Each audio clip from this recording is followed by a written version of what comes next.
આપ સર્વ વિદ્યાર્થી મિત્રો મજામાં હશો. ઓનલાઈન ટીચિંગ અંતર્ગત હું રજનીકાંત વાણિયા આજે આપને ધોરણ 11માં યુનિટ 1 ભણાવીશ, જેનું ટાઇટલ છે the journey of my life from earth to Everest. મિત્રોનું ગુજરાતી થાય છે કે મારા જીવનની યાત્રા ફ્રોમ અર્થ ટુ એવરેસ્ટ, એટલે કે પૃથ્વીથી લઈ અને એવરેસ્ટ સુધીની. તો ચાલો મિત્રો, લેસનની શરૂઆત કરીએ.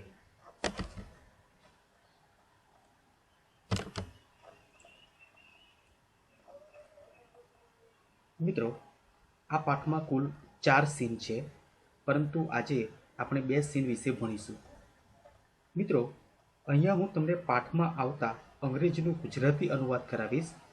આપ સૌ ખૂબ જ ધ્યાનથી દરેક અંગ્રેજી વાક્ય જોશો અને સમજવાનો પ્રયત્ન કરશો. સાથે સાથે પાઠમાં આવતા નવા અંગ્રેજી સ્પેલિંગ અને અગત્યના મુદ્દા પણ આપ સૌ નોટબુકમાં લખશો. તો ચલો શરૂ કરીએ.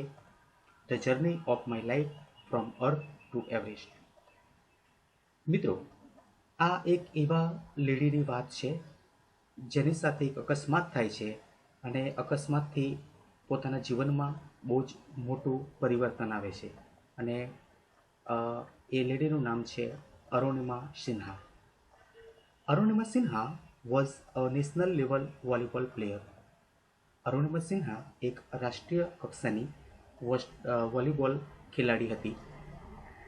When she was traveling on a train, some thugs tried to snatch her golden chain. મિત્રો, જ્યારે જે અરુણિમા સિન્હા છે એ ટ્રેનમાં મુસાફરી કરી રહ્યા હતા ત્યારે કેટલાક બદમાશો, કેટલાક જે ચોર જેવા લૂંટારો હોય એ લોકોએ એની જે સોનાની ચેન છે એને ઝૂંટવવાનો પ્રયત્ન કર્યો. She fought back but was thrown out of the speeding train and lost her left leg. મિત્રો, આણે બહુ જ પ્રતિકાર કદાચ કર્યો પેલા જે ગુંડાઓ છે એમની સામે લડવાનો, પરંતુ એ ગુંડાઓએ, એ ચોરોએ, બદમાશોએ ભેગા થઈ અને ચાલુ ટ્રેનમાંથી અરુણિમાને નીચે ફેંકી દીધી અને એની અંદર અરુણિમા પોતાનો જે ડાબો પગ છે એ ગુમાવે છે. This happen when she was 24. આ ત્યારે બને છે જ્યારે અરુણિમા માત્ર 24 વર્ષના હતા. However, this accident never affected her spirit. તેમ છતાં પણ આ અકસ્માત તેનો જે સ્પિરિટ છે, તેનો જે જુસ્સો છે એને કોઈ જ અસર પહોંચાડી શકતો નથી. At All India Institute of Medical Sciences, Delhi, an artificial leg was fitted. અને મિત્રો, all India institute of medical science છે દિલ્હીમાં, તેમના તરફથી અરુણિમાને એક કૃત્રિમ પગ બેસાડી આપવામાં આવે છે. A year later, she was retrained as a mountaineer and became the first female with an artificial leg to scale Mount Everest. અને મિત્રો, આ આર્ટિફિશિયલ લેગ છે, કૃત્રિમ પગ છે, એની મદદથી 1 વર્ષ બાદ અરુણિમા છે એ દુનિયાનું જે સૌથી ઊંચામાં ઊંચું કહી શકાય એ માઉન્ટ એવરેસ્ટ છે એ સર કરનારી, એને ચઢનારી એક એવી લેડી બને છે કે જે કદાચ અપંગ છે.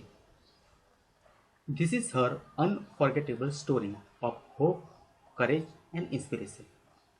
મિત્રો, કદાચ આ ભૂલી ન શકાય એવી એની પોતાના આશાની, કરેજ એટલે કે હિંમત, અને ઇન્સ્પિરેશન એટલે કે પ્રેરણાની આવી આ સ્ટોરી, વાર્તા છે. Let's read 4 scenes of her life narrated in her own words. તો ચાલો તેના પોતાના જ શબ્દોમાં વર્ણવેલા એના જીવનના આ જે 4 સીન છે એ આપણે જોઈએ. Scene 1. I had started dozing. મેં ઝોકા ખાવાની શરૂઆત કરી હતી. મિત્રો, કદાચ ટ્રેનમાં હશે અને ટ્રેનમાં આપણી ખાસ એવી આદત હોય છે કે કદાચ બેઠા હોઈએ અને ઊંઘ આપણને આવે તો આપણને ઝોકા આવે, એટલે ત્યાં કદાચ એમને ઝોકાની શરૂઆત થાય છે. My eyes were closed but my mind was awake. મારી આંખો બંધ હતી પરંતુ મારું જે મન છે, મારું જે મગજ છે એ જાગૃત હતું. I remember someone saying that Bareilly would come after some time. અને મને હજુ યાદ છે કે કોઈ એવું બોલ્યું હતું કે હવે થોડાક જ સમયમાં બરેલી આવી જશે, એક સ્થળ છે જે થોડા સમયમાં આવી જશે. I was in deep thought when I felt a hand tugging at my gold chain. હું ખૂબ જ ઊંડા વિચારોમાં હતી જ્યારે મેં અનુભવ્યું કે કોઈકનો હાથ છે એ મારી પેલી જે સોનાની ચેન છે એ જૂટવવા માટે આગળ વધ્યો હોય. A girl's sixth sense is always her best companion. અને એ મિત્રો કહે છે કે એક ગર્લ છે, એક લેડી છે, છોકરી છે, એનું જે છઠ્ઠું ઇન્દ્રિય હોય છે એ એનો સારામાં સારો સાથીદાર માનવામાં આવે છે, કારણ કે એ બહુ ખૂબ જ જાગૃત હોય છે. I instinctively opened my eyes and saw 4 or 5 young men around me. મેં તરત જ મારી આંખો ઉઘાડી અને જોયું કે 4 થી 5 જુવાન માણસો મારી આજુબાજુ હતા. Their drunken looks and behavior gave me an inkling of their intention. અને તેમના જે કદાચ દારૂ પીધેલા ચહેરા હતા અને એમનું જે વર્તન હતું એનાથી મને તરત જ અણસાર આવી ગયો કે એમનો શું ઇન્ટેન્શન છે, એમનો શું ઈરાદો છે.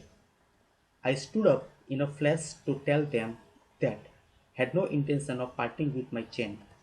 અને હું તરત જ એક જ ક્ષણમાં ઊભી થઈ ગઈ અને કદાચ મેં જણાવી દીધું કે હું મારી જે ચેન છે એ ગુમાવવા માગતી નથી.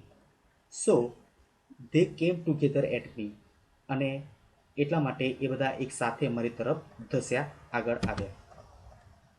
Even though the compartment was full, none of my fellow passengers got up to even inquire what was happening, forget about their coming to my rescue. મિત્રો, આખું જે કમ્પાર્ટમેન્ટ છે એ ખૂબ જ ફૂલ હતું. આખો જે ટ્રેનનો કોચ છે એ ફૂલ હતો અને ઘણા બધા પેસેન્જર્સ હતા, પરંતુ કોઈ પણ પેસેન્જર્સ એ પૂછવા પણ ના આવ્યું, ઇન્ક્વાયરી કરવા પણ ના આવ્યું કે અહીંયા શું થઈ રહ્યું છે. કોઈ કદાચ ઇન્ટરેસ્ટ ના દાખ્યો અને મારા બચાવની અંદર કોઈ આવ્યું નહીં. I had no option but to take them on. અને આ લોકોનો હું જાતે જ સામનો કરું એના સિવાય મારી જોડે બીજો કોઈ જ ઓપ્શન હતો નહીં. So I caught a youth who was trying to size me up by his collar and pushed him back. અને મિત્રો, એક જે યુવાન હતો જે મને ઉપરથી નીચે ઘૂરી રહ્યો હતો, મને જોઈ રહ્યો હતો, એનો કોલર મેં પકડી અને એને મેં પાછો પાડી દીધો. I kick a couple of others. મેં બીજા ઘણા બધાને પણ લાત મારી અને પાછા પાડ્યા. An exceptional battle had begun inside the train on the move. અને કદાચ ચાલુ ટ્રેનની અંદર માન્યામાં ના આવે એવું અપવાદરૂપ આ જે સીન છે અંદર ભજવાઈ રહ્યું હતું. આવું એક યુદ્ધ ચાલી રહ્યું હતું. The wolves made another attempt two snatch my chain. અને જે આ વરુઓ છે એમણે બીજો એક પ્રયત્ન કર્યો કે મારી ચેનને એ જૂટવે. Still I resisted until one of them, driven by frenzy, gave me an extra hard kick using all his force. હું ત્યાં સુધી પ્રતિકાર કરતી રહી ત્યાં સુધી કે એક એમને આજે 4-5 જણા હતા એની અંદરથી એક જણે મને બહુ જ એનો પોતાનું બધી જ તાકાતનો ઉપયોગ કરી અને મને જોરથી એક કિક મારી. A balance I could not recover in time. અને હું મારું બેલેન્સ છે એ ગુમાવી બેસી અને તરત ઊભું થઈ શકી નહીં. આઈ literally flew out of the train steel holding my mobile phone. હું ખૂબ જ ટ્રેનની અંદરથી મને ફેંકી દેવામાં આવી અને હજુ પણ મારા હાથમાં પેલો જે મોબાઈલ છે એ પકડેલો હતો. I was mid air when I flew right in to another train moving on the next track. હું હજુ તો હવામાં છું. મને જ્યારે ફેંકવામાં આવી તો જ્યારે હું હવામાં હતી ત્યારે મને ખ્યાલ આવ્યો કે જે બીજી ટ્રેન છે બીજા ટ્રેક પર એ ટ્રેન પર પસાર થઈ રહી છે. My body hit the moving steel and rebounded to my train. અને મારી જે બોડી છે એ મારું જે શરીર છે એ જે ટ્રેનનો સ્ટીલ છે ત્યાં ખૂબ જ જોરથી પછડાયું. This ping pong must have continue for several seconds before gravitational force pulled me down.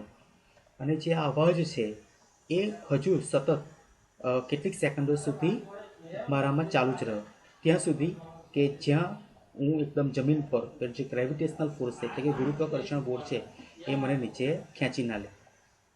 Despite my effort my left leg fell on the track. મેં ખૂબ જ પ્રયત્નો કર્યા પેલા ટ્રેક પર હું કદાચ ના પડી શકું એના માટે, પણ હું મારો જે ડાબો પગ છે એ પેલા બીજો ટ્રેક છે એ ટ્રેક ઉપર ના પડે એના માટે મેં ખૂબ જ પ્રયત્ન કરી રહી હતી, પણ એ મારો જે પ્રયત્ન છે એ નિષ્ફળ રહ્યો. ગચ, that was the sound of my leg getting chop. મિત્રો અહીંયા અરુણિમાએ અવાજ સાથે આપણને કીધું છે કે એનો પગ જ્યારે પેલા બીજા ટ્રેક ઉપર પડે છે અને ગચ કરીને અવાજ આવે છે એટલે કે હવે એનો પગ કપાઈ ગયો છે. There was no one to hear my intense scream. અને આટલી તીવ્ર આક્રન ચીસ બૂમ મેં પાડી એ સાંભળનાર ત્યાં કોઈ હતું નહીં. આઈ લે મોશનલેસ ફોર અ વાઇલ. હું થોડા સમય સુધી ત્યાં બિલકુલ કોઈ પણ ગતિ વગર એવી ને એવી ત્યાં પડી રહી. Watching the red tail light of the train until it dim and faded in to darkness. ત્યાં સુધી હું ત્યાં પડી રહી કે જ્યાં સુધી પેલી જે ટ્રેન છે એ ટ્રેન પસાર થઈ ગઈ અને ટ્રેનની પાછળ જે પેલી લાલ લાઇટ આવે છે એ લાલ લાઇટ દેખાતી મને ના બંધ થઈ ત્યાં સુધી હું તેને જોતી રહી. Then I fainted. અને ત્યારબાદ હું બેભાન થઈ ગઈ. મિત્રો હવે આપણે જોઈશું સીન 2.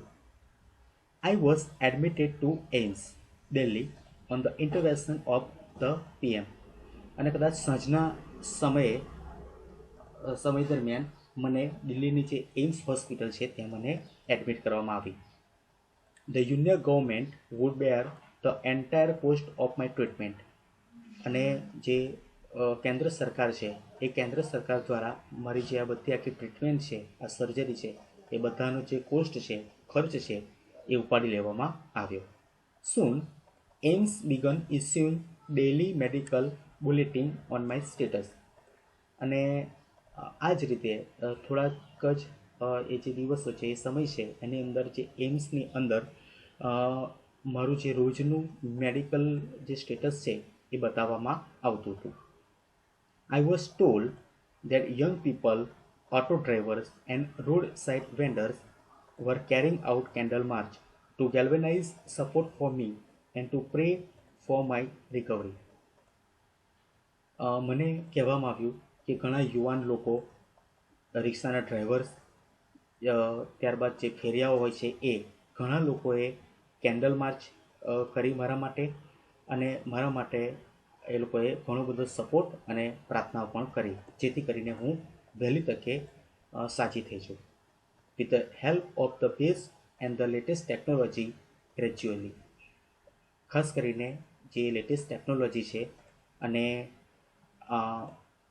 સારામાં સારી જે ટ્રીટમેન્ટ છે એની મદદથી I started responding to the treatment.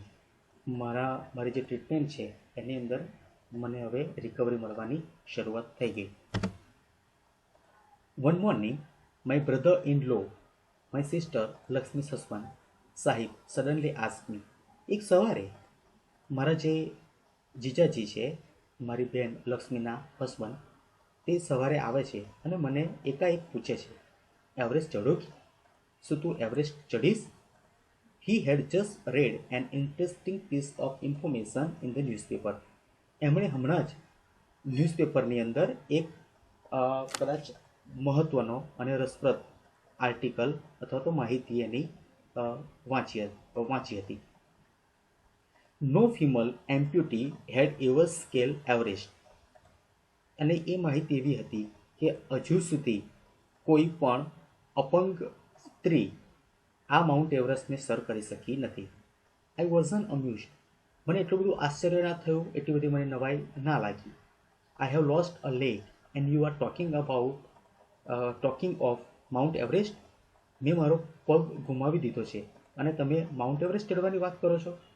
I started talking to myself. મેં મારી જાત સાથે વાત કરવાની શરૂઆત કરી. If I could take a shot at Everest and succeed, I would become the first female amputee to hold that record. I thought about it for some time and then I conveyed to Sahib my willingness to take up the challenge. ત્યારબાદ મેં વિચાર્યું કે જો કદાચ હું આ mount Everest sir કરી લઉં તો દુનિયાની પ્રથમ એવી હું સ્ત્રી બનું કે જેણે માઉન્ટ એવરેસ્ટ સર કર્યું હોય. અને આ વિચાર્યા પછી થોડા સમય પછી મેં સાહિબને એટલે કે એમના જે જીજાજી છે એમને મેં મારી જે વિલિંગનેસ છે ઈચ્છા છે બતાવી. ઠીક હે હમ કરેંગે આઈ સેડ. સારું છે આપણે આ કરીશું. I now had something to look forward to, a mission, a goal, a reason to dream. મારી પાસે હવે કશું હતું કંઈક કરવા માટે, જીવનમાં આગળ વધવા માટે. એક મિશન છે, એક ગોલ છે, રીઝન ટુ ડ્રીમ, મારું જે સપનું છે એ પૂરું કરવા માટેનું કંઈક વસ્તુ છે. It was not going to be easy. એ ખૂબ સરળ થતું નહીં. But throughout my life nothing had come easy. પરંતુ હવે મારા જીવનમાં કોઈ પણ વસ્તુ આવશે એ એટલી બધી સરળ કે ઇઝી હશે નહીં. I fell like I was born again. હું એવું અનુભવતી હતી જાણે મારો જન્મ બીજી વાર થયો હોય. Then I started waiting for my artificial limb to arrive. અને ત્યારબાદ હજુ હું વિચારતી હતી કે મારો જે પેલો કૃત્રિમ પગ છે એ બનીને આવી જાય. When it finally arrived I was overjoyed. અને જ્યારે પેલો પગ બનીને આવી ગયો ત્યારે હું ખૂબ જ આનંદ પામી. The artificial leg felt almost like my real leg. અને જે કૃત્રિમ પગ હતો એ એકદમ આબેહૂબ મારા જે સાચો પગ હોય એવો જ લાગતો હતો. I could hardly feel the difference. હું ભાગ્યે જ તેની અંદર કોઈ તફાવત કાઢી શકતી. I had started falling in love with this stranger whom I was wedded for life.